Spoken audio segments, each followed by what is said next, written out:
से पापी व्यक्ति भागवत सुन के तर जाता है, उसका उदाहरण देखिए। एक गांव था, गांव का नाम था उत्तमपुर। तुंगभद्रा नदी के किनारे एक गांव था। तुंगभद्रा तटे पूर्वम भूतपत्तनमुत्तमम यत्र वर्णः स्वधर्मेण। वहां पर सारे धर्म के लोग रहते थे। वहां पर एक आत्मदेवः पुरी तस्मिन् सर्व वेद विशारदः, सारे वेदों के ज्ञानी, चारों वेदों के ज्ञानी श्री आत्मदेव जी महाराज रहा करते थे। एक पंडित जी थे जिनका नाम था आत्मदेव, जो अपनी आत्मा में परमात्मा को देखें, वो आत्मदेव हैं। आत्मदेव जी की पत्नी का नाम था श्रीमती धुंधली देवी। धुंधली, आत्मदेव जी के जीवन में सब कुछ था, पुत्र नहीं था। क्या नहीं था मेरी मां? पुत्र। जीवन में सब कुछ क्यों ना हो, फिर भी कोई ना कोई कमी तो रह ही जाती है। अच्छा बताओ, बेटा होना जीवन में जरूरी है या नहीं? उत्तर दो मैया और भैया, सब लोग प्रश्न का उत्तर देंगे। जीवन में किसका होना आवश्यक है? बेटे का, बेटी का, या भगवत भक्ति का? जीवन में किसका होना अति आवश्यक है? बेटा, बेटी या भक्ति? जोर से, और जोर से। भक्ति। तो बेटा होना जरूरी है? अरे गृहस्थी के बेटा हो जाए तो अच्छी बात है, भगवान करे सबके हो जाए। बेटी हो जाए तो अच्छी बात है, भगवान करे सबके हो जाए। लेकिन एक बात बताओ, बेटा बेटी तो लगभग सबके हो ही जाता है, क्या भक्ति सबके हो पाती है? बोलो, हो पाती है? इसलिए बेटा और बेटी से श्रेष्ठ यदि कुछ है तो भगवान की भक्ति है। इसलिए भगवान की भक्ति जिनके जीवन में है वो बड़े भाग्यशाली हैं। बेटा और बेटी तो होते ही हैं, बच्चे तो देखो कुत्ता बिल्ली के भी हो जाते हैं। ये मानव का शरीर क्यों मिला है आप लोगों को? चलो एक छोटा सा सवाल मैं सबसे पूछूंगा, आप सब बुद्धिजीवी हैं, पढ़े लिखे हैं, उत्तर देंगे मुझे विश्वास। बताओ, सिंपल सवाल है हमारे, बहुत कठिन सवाल हम पूछते नहीं हैं। प्रश्न ये है आप लोगों से कि आप लोगों ने विवाह क्यों किया? ये प्रश्न है। प्रश्न फिर से हम दोहराएंगे और एक एक से पूछेंगे। मैया, ओ मेरी पंचायती मैया, देखो यहां आगे से पीछे गई पंचायत करने। पीली मैया, ओ पीली मैया, बैठी रहने दो, चुपचाप सुनो, ध्यान से सुनो। चलो बताओ, आप लोगों का विवाह हो गया है? किस किस का हो गया? हाथ उठा लो। चलो बताओ, आपका विवाह हो गया? चश्मा वाले भैया बताओ, आपने विवाह क्यों किया? उत्तर दो, उत्तर दो। कर लिया, पता नहीं क्यों किया, हो गया। इसलिए नतीजा सही निकल के नहीं आता, क्योंकि उद्देश्य ही पता नहीं है।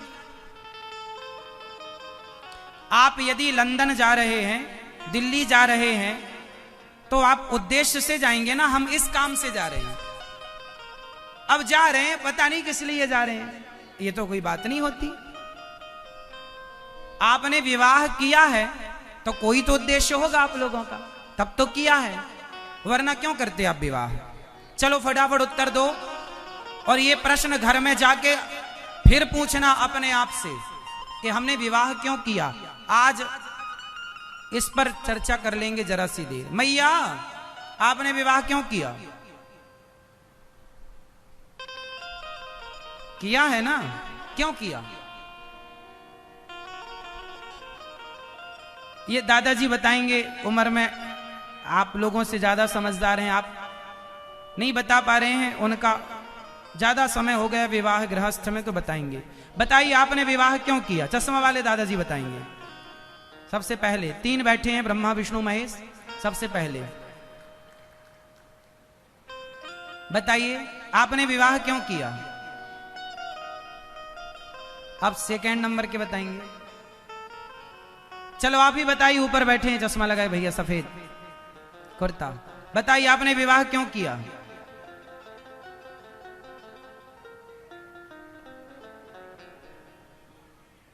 संतान के लिए, संतान उत्पत्ति के लिए विवाह किया। संतान उत्पत्ति के लिए विवाह। कुत्ता बिल्ली तो विवाह भी नहीं करते, उनके तो होते ही हैं।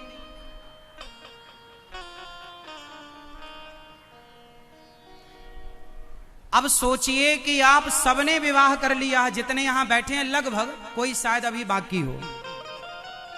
विवाह सबने कर लिया, पर पता किसी को नहीं है कि हमने विवाह क्यों किया। आज आप लोगों की आज्ञा हो तो मैं बता दूं?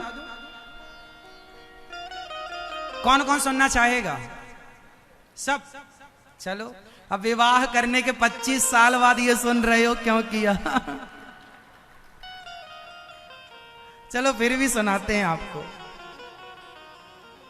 देखो, कुछ लोगों का ये मानना होता है कि महाराज हम विवाह अपने वंश को आगे बढ़ाने के लिए हमने विवाह किया, संतान उत्पत्ति के लिए। तो देखो, विवाह के बाद तो संतान उत्पन्न होगी ही, वो जाएगी कहां? उद्देश्य संतान उत्पन्न करना था ही नहीं, फिर विवाह का उद्देश्य क्या था? अच्छा चलो, इसे मैं और अच्छे से समझाऊं ताकि आपके जीवन में सदा के लिए समझ में आ जाए। आप जितने मेरे भाई लोग बैठे हैं, आप बताओ, आपकी पत्नी जब आपका विवाह नहीं हुआ था तब से लेकर आज तक जब आपका विवाह हो गया है, तो आपकी पत्नी ने आपकी कहां कहां सहायता की? कहां कहां सहायता की? पहला, विवाह क्यों किया जाता है? पहला कारण, बहुत सारे कारण हैं, मैं एक एक से बताऊंगा। विवाह करने का पहला कारण कि जब विवाह नहीं होता तो चाहे स्त्री हो चाहे पुरुष, लड़का हो या लड़की, उनका मन ज्यादा चंचल होता है विवाह के पहले। फिर क्या होता है? यदि आप संत नहीं हैं, यदि आप आध्यात्म से नहीं जुड़े और यदि आपकी शादी नहीं हो रही है, तो आप ये देखेंगे कि अधिकांश स्त्री हो, लड़की हो या लड़का हो, यदि आपने समय पर विवाह नहीं किया तो वो, यदि आध्यात्म का ज्ञान नहीं है भीतर, तो व्यभिचारी हो जाते हैं। मतलब आप किसी का विवाह ना करो तो व्यभिचारी होने की संभावनाएं ज्यादा हैं, हां या ना? इसलिए आपका मन पहले ज्यादा चंचल था, फिर पत्नी आई, फिर आपका विवाह हुआ, और जब विवाह हुआ तो आपका मन पहले 17 जगह जाता था। जब विवाह हुआ तो आपका मन सबसे हटा और एक पत्नी में केंद्रित हो गया। मतलब आपकी पत्नी आपके मन को काबू में करने के लिए, मन को वश में करने के लिए सबसे बड़ी सहयोगी हमारी पत्नी है, जो हमारे मन को कंट्रोल करने में हमारी सहयोगी है, सहायता करती है। और यही स्थिति स्त्रियों के साथ है कि आपका पति आपके मन को कंट्रोल करने में सबसे बड़ा सहयोगी है। पहला कारण तो हमारी पत्नी और हमारा पति हमारे मन को कंट्रोल करने में सहयोगी हैं। पहले मन 17 जगह भटकता था, फिर सबसे हटके एक जगह लगा। ये बात सही है या गलत है? सही है। तो मन एक पत्नी में लग गया।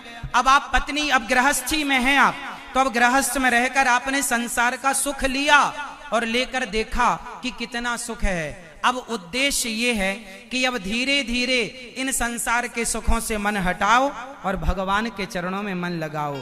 संसार का सुख नहीं देखोगे ना तो मन बार बार जाएगा, कैसा होता है संसार का सुख, कैसा होता। तो भैया लोगों ने शादी कराई, हमारे बाप दादों ने, बुजुर्गों ने नियम बनाया, विवाह करो, शादी कर लो, देख लो संसार का सुख क्या है, और देख कर पता लगाओ कि बहुत ज्यादा सुख नहीं है। केवल केवल केवल लगता है कि सुख है, मिलता मिलता कुछ नहीं, क्षणिक सुख है।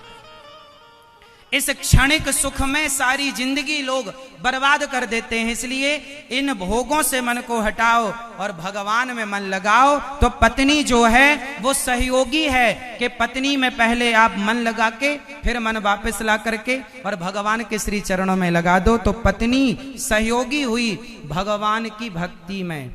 ये दूसरा कारण है।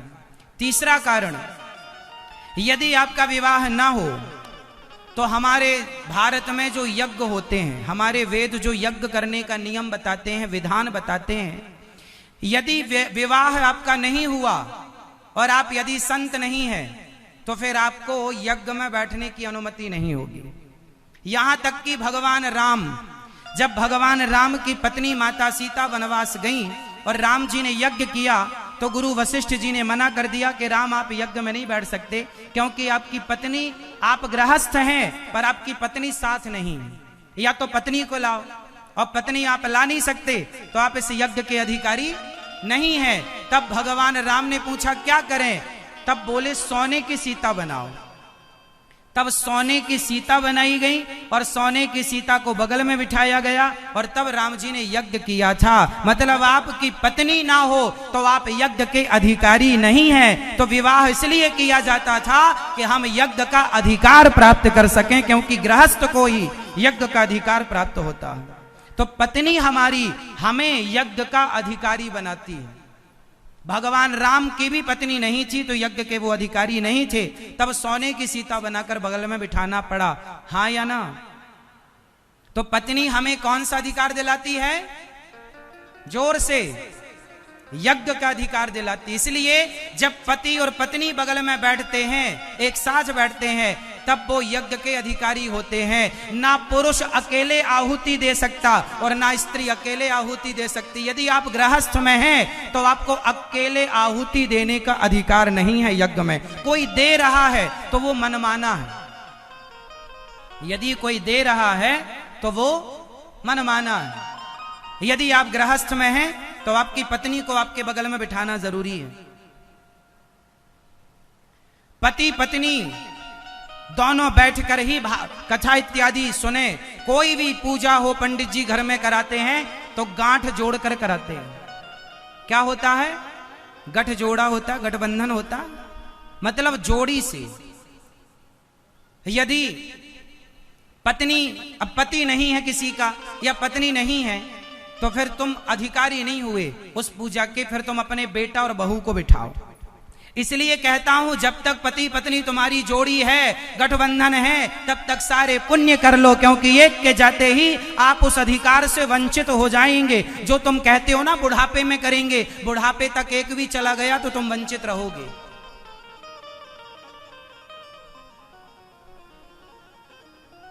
इसलिए पत्नी हमारी हमें किसका अधिकार देती है? तो भगवान की प्राप्ति में, यज्ञ के विधान में हमारी पत्नी हमारी सहयोगी है। इसलिए विवाह किया जाता था। पहले के ऋषि मुनि विवाह करते थे ताकि हमें वशिष्ठ जी को विवाह करने की क्या जरूरत थी, लेकिन उन्होंने माता अरुंधति से विवाह किया, क्योंकि यज्ञ में हमें प्रवेश ही नहीं मिलेगा बिना गृहस्थी के। इसलिए पहले के ऋषि मुनि भी विवाह करते थे, और जो विवाह नहीं करते थे वो उन यज्ञों से दूर रहते थे, वो उस प्रकार के यज्ञ नहीं करते थे। इसलिए विवाह। अब आप कहेंगे महाराज जी वंश, अरे वंश तो चलेगा, शादी विवाह करोगे तो बच्चे तो होंगे। अच्छा एक बात बताओ, जब किसान खेत में गेहूं बोता है तो उसे फ्री में एक चीज मिलती है, बताओ क्या? जब किसान खेत में गेहूं बोता है, आपके यहां पर गेहूं की फसल होती है? होती है? नहीं होती। चावल होता होगा, चावल होता है ना। चलो चावल से बात करते हैं। जब चावल बोए जाते हैं तो चावल बोने के बाद किसान को एक चीज फ्री में मिलती है, बताओ क्या? क्या?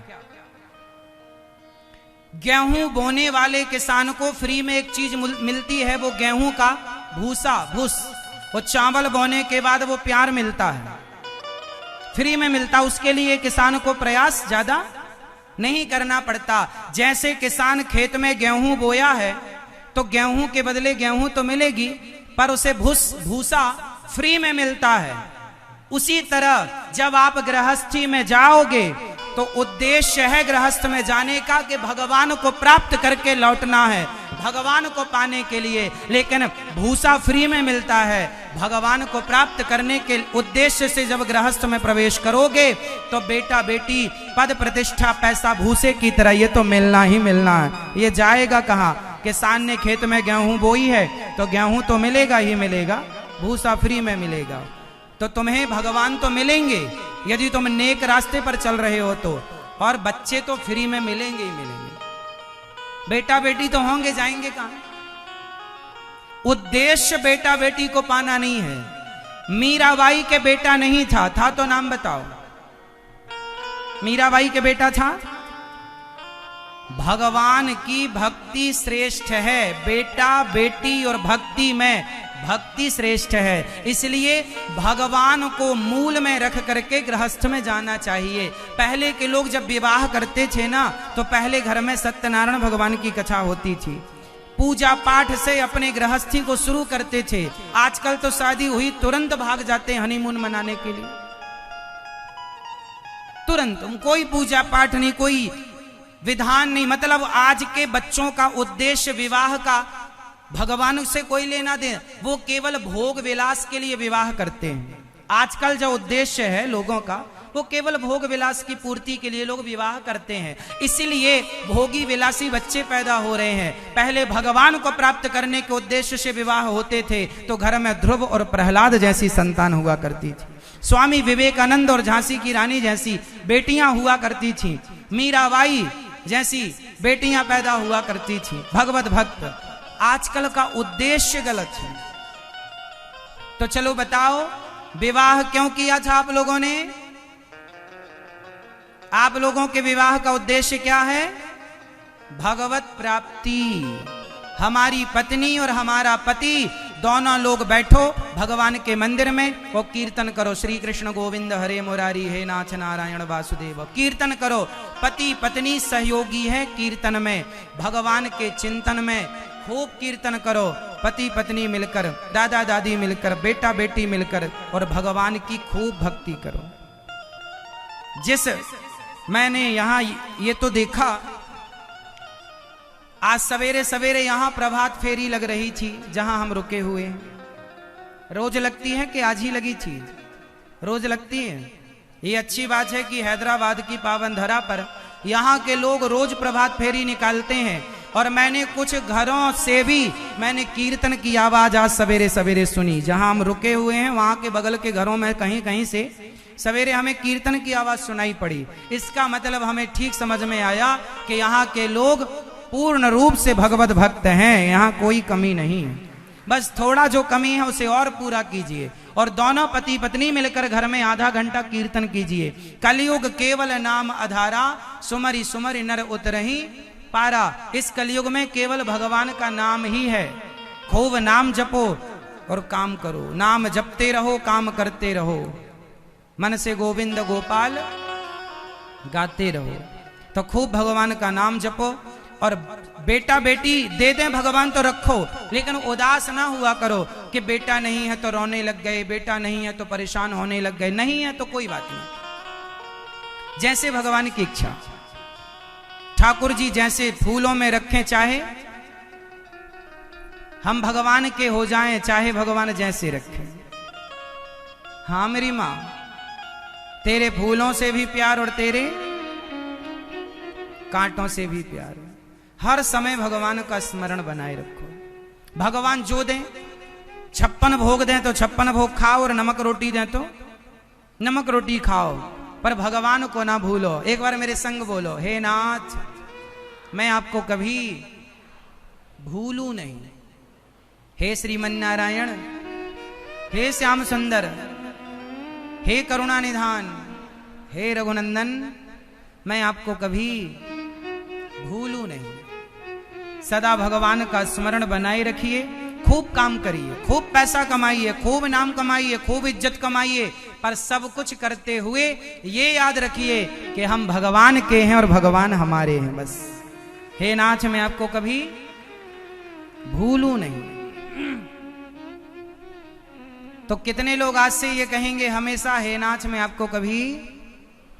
एक चीज और कहा करो, एक बात और मेरे संग बोलो और रोज कहा करो, हे नाथ मैं जैसा हूं, मैं जैसी हूं आपकी हूं बस।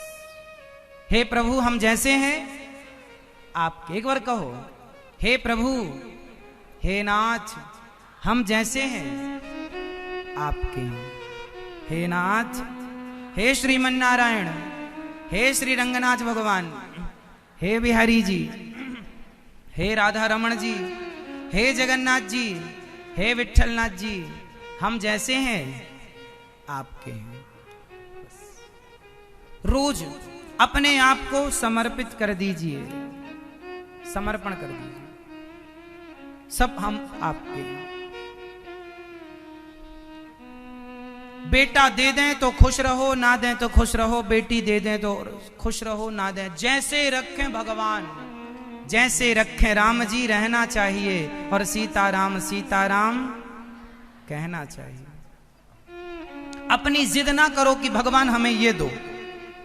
यदि हमने कहा कि ये चाहिए, तब फिर आपने भगवान को अपना नौकर बना लिया, क्योंकि नौकर को आदेश दिया जाता है, नौकर को आदेश दिया जाता है। क्या मालिक को कभी आदेश दिया जाता है? जोर से, क्या मालिक को कभी आदेश दिया जाता है? नहीं, हमेशा आदेश किसे दिया जाता है?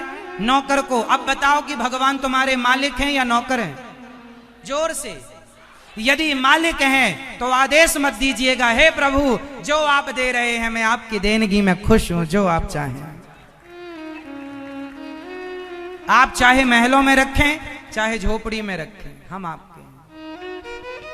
56 भोग खवाएं या नमक रोटी, हम आप। कभी ना कहो ये भगवान हमें ये चाहिए ना।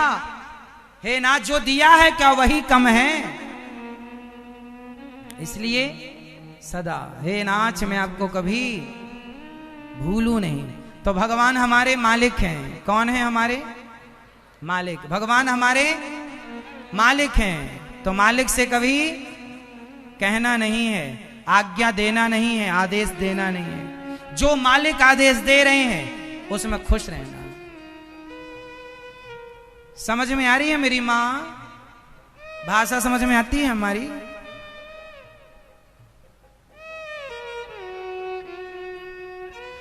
श्री आत्मदेव जी महाराज घर से निकल गए और उन्होंने जंगल में एक संत को देखा। संत ने कहा, कथम रोदसी विप्रत्वम काते चिंता बलीयसी बदत्वम सत्वरम मह्यम स्वस्थ दुखस्य कारणम। बताओ आप दुखी क्यों हैं?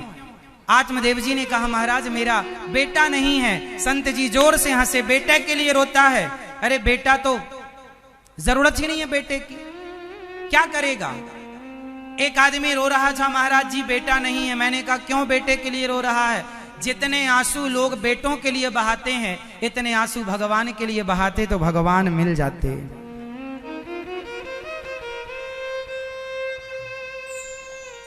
लोगों को बेटों की जरूरत दिखाई पड़ती है, भगवान की जरूरत दिखाई नहीं पड़ती। कितनी बड़ी विडंबना। बेटे को पाना सब चाहते हैं, भगवान को पाना कोई नहीं चाहता। भगवान से भी लोग बेटा मांगते हैं। अरे भगवान से भगवान को मांग लो, हे प्रभु हम आपसे आपको मांग रहे हैं, आपसे क्या ये बेटा बेटी मांगे? भगवान मिल जाए तो फिर क्या चाहिए? इसलिए भगवान से ये व्यर्थ की चीजें ना मांगो। संत जी से आत्मदेव जी ने कहा बेटा, संत जी ने समझाया, नहीं माने, फल दे दिया। ये फल खिलाना पत्नी को दिया। धुंधली ने फल खाया नहीं, गाय को फल खिला दिया और बहन का बेटा खरीद लिया। गाय को फल खिलाया तो गाय को बच्चा हुआ, नाम रखा गौकर्ण। और धुंधली ने बहन का बेटा खरीद लिया, नाम रखा धुंधकारी। धुंधकारी बड़ा दुष्ट, एक दिन तो अपने माता पिता को उसने खूब मारा। गौकर्ण जी आत्मदेव जी को मारा, चल पैसे निकाल। आत्मदेव जी रोए, भगवान बेटा पैसा कहाँ है, तूने सब जुआ में उड़ा दिया।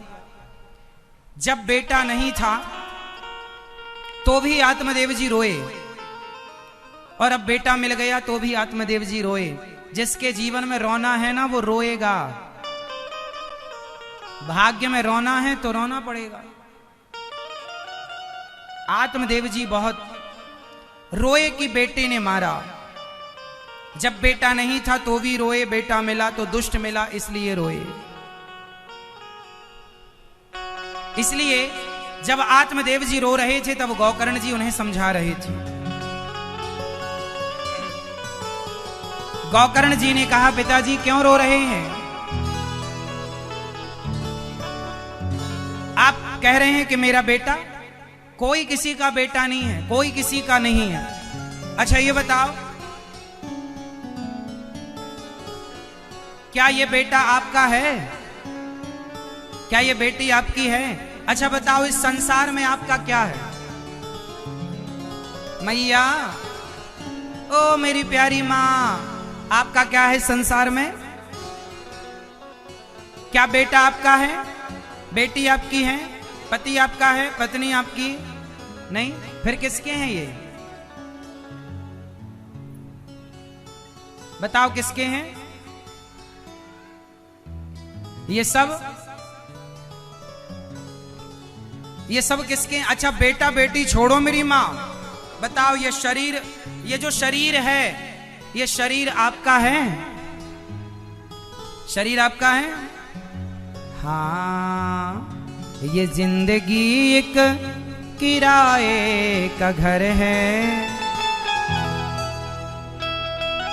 ये शरीर भी आपका नहीं है। आप किराए के मकान में रहते। कितने लोग किराएदार हैं? आप में से कितने लोग किराएदार हैं? जो किराएदार हैं वो हाथ उठाएं। आप किराएदार नहीं हैं? अरे ये शरीर ईश्वर ने किराए का दिया है। ये जिंदगी एक किराए का घर है, एक न एक दिन बदलना पड़ेगा।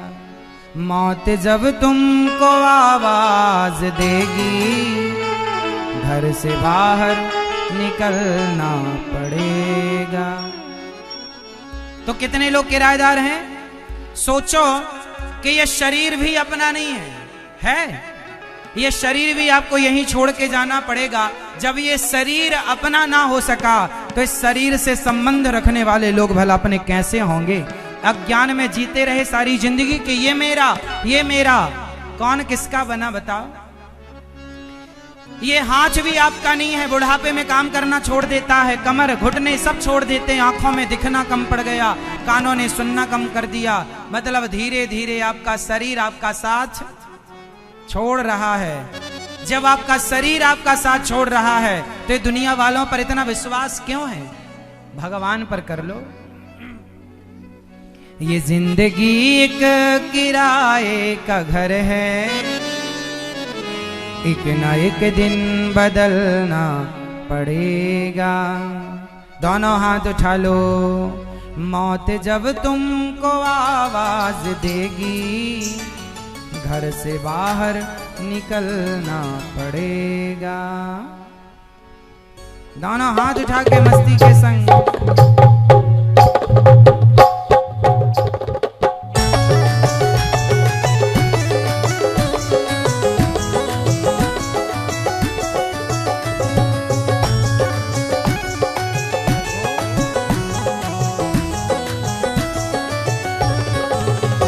जिंदगी एक किराए का घर है, जिंदगी एक किराए का घर है, जिंदगी एक किराए का घर है, जिंदगी एक किराए का घर है। एक ना एक दिन बदलना पड़ेगा, एक दिन बदलना पड़ेगा। मौत जब तुमको आवाज देगी, मौत जब तुमको आवाज देगी, मौत जब तुमको आवाज देगी, मौत जब तुमको से बाहर निकलना पड़ेगा, पड़ेगा घर से बाहर निकलना पड़ेगा, पड़ेगा घर से बाहर निकलना पड़ेगा।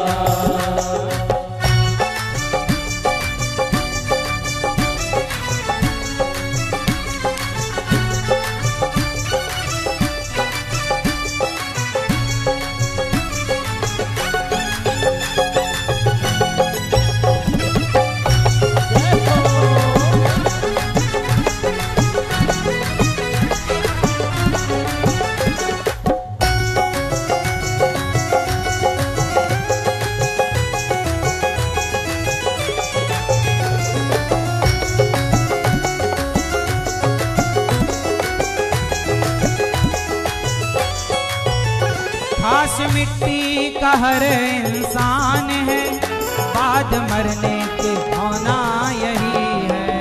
वो घास मिट्टी का हर इंसान है, बाद मरने के होना यही है। घास मिट्टी का हर इंसान है, बाद मरने के होना यही है।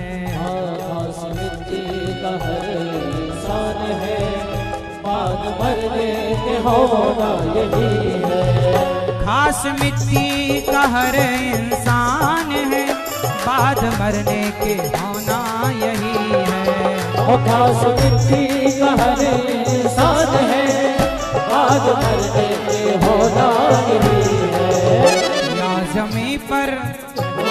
ज़मीं पर तो राबत बनेगी, या ज़मीं पर तो राबत बनेगी, या चिताओं में जलना पड़ेगा, पड़ेगा या चिताओं में जलना पड़ेगा, पड़ेगा या चिताओं में जलना पड़ेगा।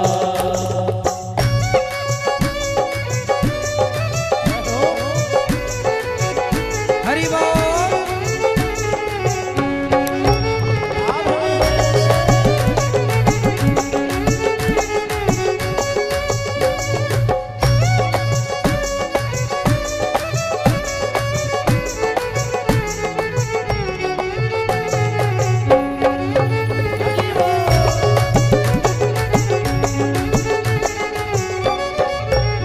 रात के बाद होता सवेरा, देखना हो अगर दिन सुनहरा।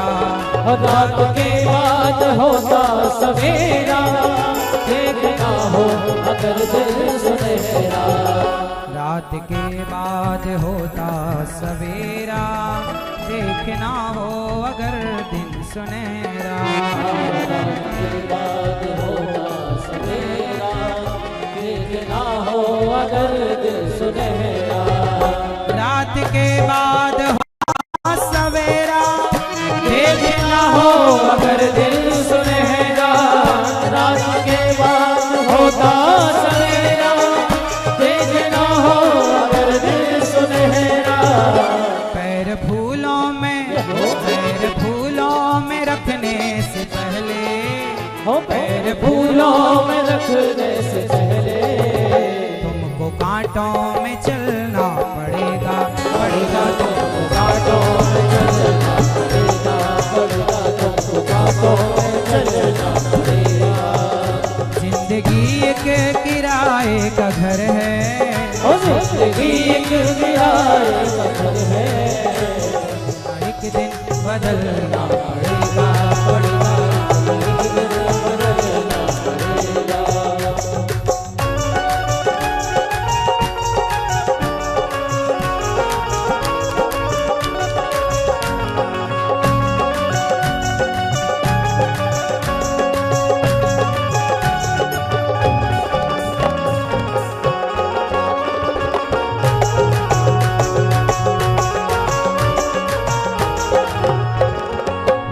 सबको आनी है, कौन इससे छूटा है। तू बना नहीं होगा, ये ख्याल झूठा है। ये ख्याल झूठा है, ये ख्याल झूठा है। सांस टूटते ही सब रिश्ते टूट जाएंगे, बाप माँ बहन बीबी बच्चे छूट जाएंगे। बच्चे छूट जाएंगे, बच्चे छूट जाएंगे। आज समझ ले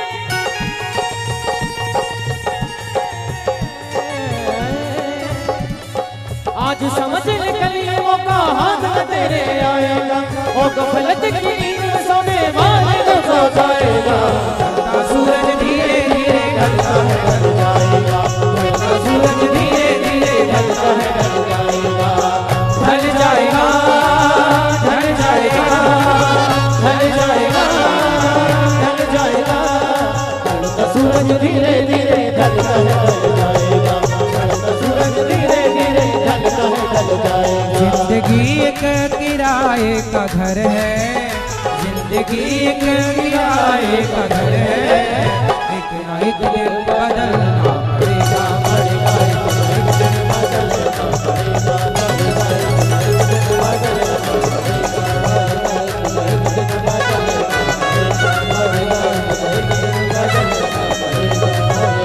एक दिन बदलना पड़ेगा, एक दिन बदलना पड़ेगा।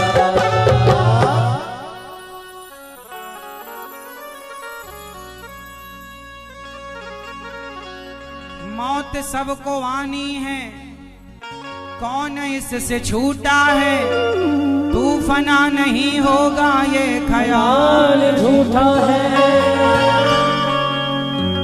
श्वास टूटते ही सब रिश्ते टूट जाएंगे, बाप माँ बहन बीवी बच्चे छूट जाएंगे। तू यहाँ मुसाफिर है, ये सराय फानी है, 4 रोज की मेहमा तेरी जिंदगानी है।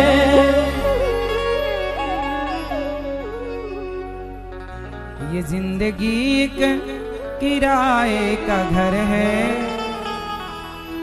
एक ना एक दिन बदलना पड़ेगा।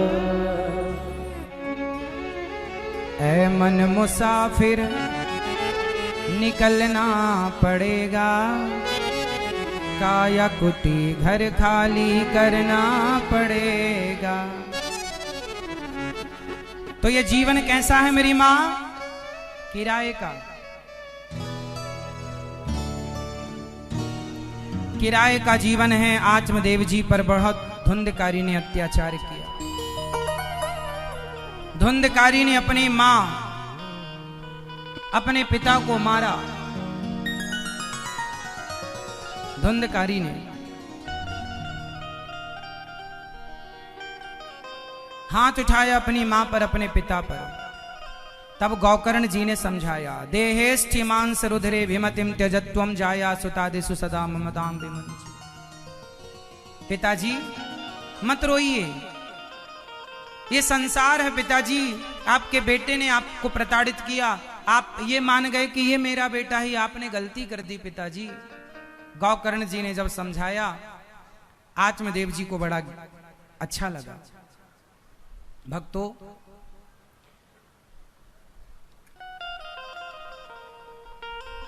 जब बेटा अपने पिता पर हाथ उठाता है, जब बेटा अपनी मां पर हाथ उठाता है, आत्मदेव जी को मारा तो आत्मदेव जी घर से निकल गए, उन्होंने तो कल्याण कर लिया। पर धुंधली को जब धुंधकारी ने मारा तो बेचारी कुएं में कूदकर धुंधली ने आत्महत्या कर ली। अच्छा बताओ मैया, ओ मेरी प्यारी मां, ये बताओ इस धरती का सबसे बड़ा दुख क्या है? इस संसार का सबसे बड़ा दुख क्या है? सबसे बड़ा दुख क्या है? आप लोग बताओ, सब लोग। इस संसार का सबसे बड़ा, चलो आप गृहस्थी हो ना, बताओ गृहस्थ को सबसे बड़ा दुख कब होता है? गृहस्थ जीवन में कब सबसे बड़ा दुख होता है? नहीं, गृहस्थ के जीवन में 2 बार सबसे बड़ा दुख होता है। हर मां, हर बाप 2 बार रोता है। हर स्त्री, हर पुरुष, मां बाप केवल 2 बार रोते हैं। आपको पता है वो 2 बार कब कब? मैया मोबाइल चला लो मेरी मां।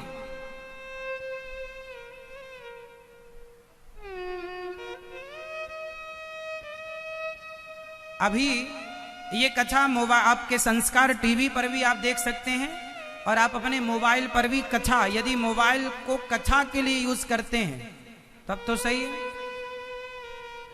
आप अपने मोबाइल पर YouTube पर अनिरुद्धाचार्य टाइप करो तो इस प्रकार चैनल खुल के आएगा। चैनल को सब्सक्राइब कर लेना। आज YouTube पर पूरी दुनिया का सबसे बड़ा परिवार है, 1,18,00,000 लोग जुड़े हैं इस परिवार से। कितने लोग जुड़े हैं? 1,18,00,000 लोगों का YouTube पर परिवार है। आप भी चैनल को सब्सक्राइब करके और जुड़ें, और कथा अच्छी लगे तो औरों को भी शेयर करें ताकि औरों का भी ज्ञान बढ़े। और अभी 7 बजे से प्रश्नोत्तरी होगी। आप अपने मोबाइल पर ये प्रश्नोत्तरी देख सकते हैं। जो प्रश्न पूछना चाहें आध्यात्म जगत से जुड़ा हुआ, जो हमसे बनेगा आपकी सेवा करेंगे। तो आप भी प्रश्नोत्तरी में जुड़ें, घर बैठे YouTube पर, या यहाँ हैदराबाद वाले भक्त तो यहीं जुड़ सकते हैं, यहीं 7 बजे से होगी। और कल सुबह 10 बजे जिन्हें मिलना है तो अभी 7 बजे से 8 बजे तक प्रश्नोत्तरी के दौरान मिलेंगे, और सुबह 10 बजे से 11 बजे भी रोज हम आपसे यहीं पर मिलेंगे और आगे के कार्यक्रम आपको बताएंगे।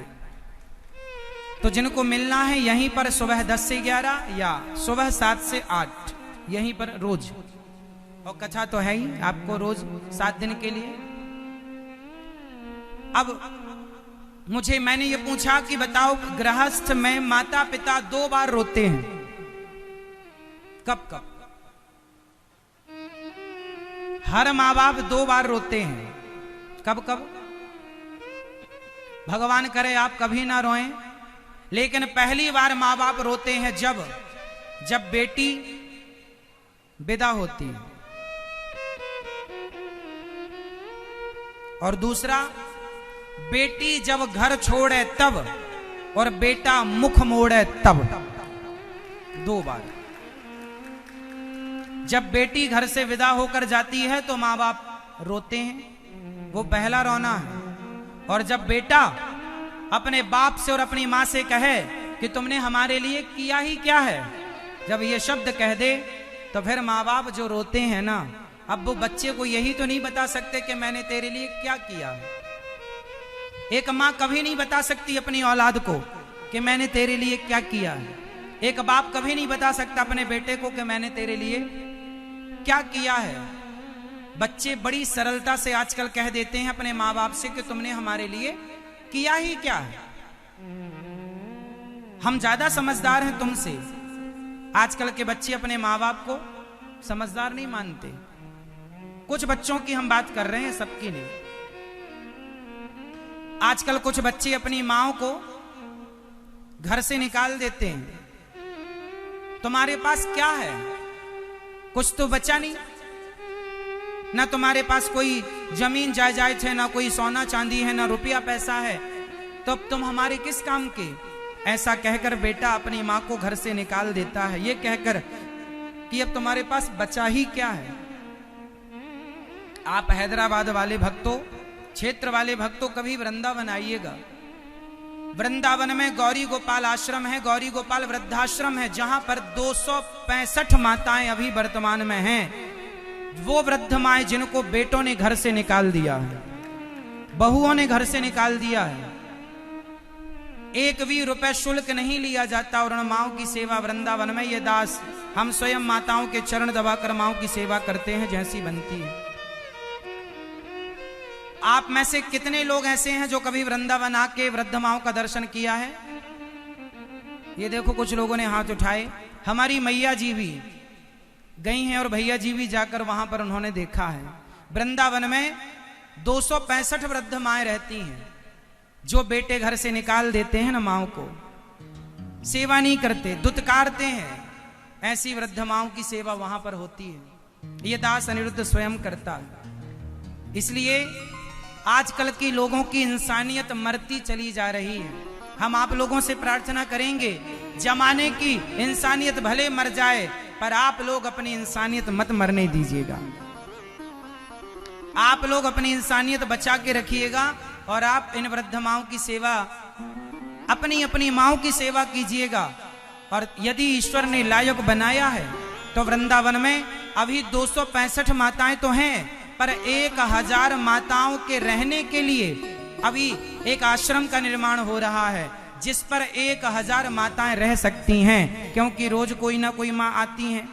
अब जगह बची नहीं है तो अब ये बड़ा आश्रम बनाना आवश्यक था, जहां 1000 माताओं के रहने की क्षमता इस आश्रम में रहेगी। तो आप भी एक कमरा बनवाकर अपनी ओर से वृद्ध माओं को समर्पित कर सकते हैं।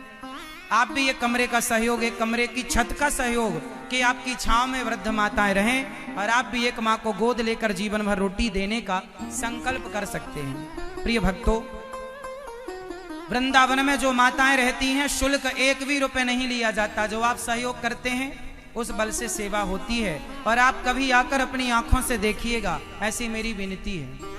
वृंदावन में एक दूसरी सेवा चलती है, गौरी गोपाल भगवान की रसोई। हजारों साधु संत अन्न क्षेत्र लेते हैं, अन्नदान होता है वृंदावन में। गौरी गोपाल अन्न क्षेत्र के नाम से ये सेवा होती है, जहां कोई भी आ जाए, कितने भी साधु संत आए, नित्य भोजन प्रसादी संतों को बांटी जाती है। वृंदावन में, वृंदावन धाम है ना, वहां तमाम साधु संत रहते हैं। कहां भजन तो करते हैं, पर खाने पीने की कोई व्यवस्था नहीं थी। तो वहां पर ये गौरी गोपाल भगवान की सेवा, आज अन्य क्षेत्र की सेवा, कोई भी संत आए सबको भरपेट भोजन, दाल चावल सब्जी रोटी खीर पूरी, 12 महीने सेवा है। आप भी एक दिन की अन्य क्षेत्र सेवा अपनी ओर से बंटवाकर आप भी एक दिन की प्रसादी अपने बेटा बेटी पति पत्नी के नाम से अन्नदान करें। ये पुरुषोत्तम माह चल रहा है, इस माह में दान जरूर करें, पुण्य जरूर करें। साथ ही वृंदावन में एक रसोई चल रही है, जिसे गौरी गोपाल जी की रसोई कहते हैं। भैया आपको बताऊं, 30,000 लोग रोज प्रसाद पाते हैं गौरी गोपाल जी की रसोई में। 30,000 लोग, आपको विश्वास नहीं होगा, इसलिए प्रार्थना करूंगा आकर के अपनी आंखों से देखिएगा। अभी हम यहाँ है ना हैदराबाद में, तो भी वहां रसोई चल रही है, अभी भी चल रही है।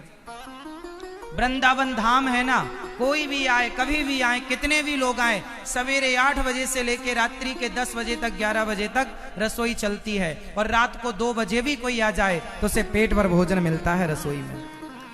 12 महीने की सेवा है, ये अखंड सेवा है। तो ये पुरुषोत्तम माह में आप लोग भी एक दिन की रसोई सेवा अपनी ओर से बंटवाकर अन्नदान कीजिएगा। बाहर कार्यालय लगे हैं, नाम लिखाकर अपनी रसीद जरूर प्राप्त करें। और वृंदावन में एक गौरी गोपाल गुरुकुल तैयार हुआ है, अभी काम चल ही रहा है, पर अभी 100 बच्चे हैं, जो बच्चे वेद व्याकरण और वो भारतीय शिक्षा प्राप्त कर रहे हैं, जो गुरुकुलों में पहले प्राप्त कराई जाती थी। निःशुल्क बच्चों का रहना खाना पढ़ाई लिखाई सब निःशुल्क। 100 विद्यार्थी इस वर्ष हैं, अगले वर्ष 500 बच्चों के लिए तैयार हो जाएगा। अभी 100 बच्चे पढ़ रहे हैं गौरी गोपाल गुरुकुल में। आप कभी आओ, अपनी आंखों से देखो। गुरुकुल की सेवा, अन्य क्षेत्र की सेवा, वृद्ध माओं की सेवा और गायों की सेवा। वृंदावन में गौ माता की सेवा, 200 गौ माता है।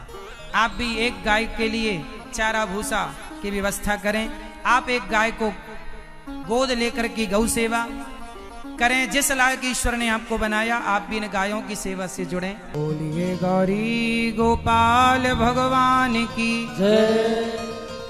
धुंधकारी ने माँ को मारा, माँ कुएं में कूद कर आत्महत्या करती हैं। धुंधकारी 5 वैश्याओं के संग रहने लगा, 5ओं ने गला दबाकर जलते अंगार मुंह में डाले, धुंधकारी मरा, प्रेत बन गया। तब गौकर्ण जी ने धुंधकारी के कल्याणार्थ प्रेत योनि से मुक्ति के लिए उसे भागवत श्रवण कराई, और 7 दिन की भागवत श्रवण करते ही धुंधकारी प्रेत योनि से मुक्त हुआ। जो भागवत श्रवण करता है वो हर प्रकार से मुक्ति प्राप्त कर लेता है। धुंधकारी मुक्त हुआ। दूसरी बार गौकर्ण जी ने भागवत जी सुनाई, सब जीव मात्र का सदगति हुई। गौकर्ण जी को भगवान ने हृदय से लगाया।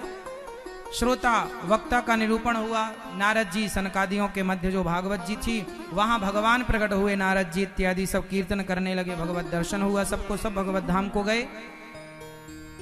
जन्माद्यस्य यतोऽन्वयादितरतस् चार्थे स्वभिज्ञः स्वराट् तेने ब्रह्म हृदय आदि कवये मुह्यन्ति यत्सूरयः तेजो वारि मृदां यथा विनिमयो यत्र त्रिसर्गो मृषा धाम्ना स्वेन सदा निरस्तकुहकं सत्यं परं धीमहि। जो सत्य स्वरूप परमात्मा है, जो जन्म सृष्टि उत्पन्न पालन करने वाले हैं, से भगवान को हम बारंबार नमस्कार करते हैं। राजा परीक्षित को 7 दिन में मरना था, जिसे 7 दिन में मरना हो उसे क्या करना चाहिए? शुकदेव भगवान से हाथ जोड़कर शुकताल में राजा परीक्षित ने पूछा। जब 7 दिन में मरने का श्राप लगा, शुकदेव भगवान ने कहा भगवत चिंतन करना चाहिए।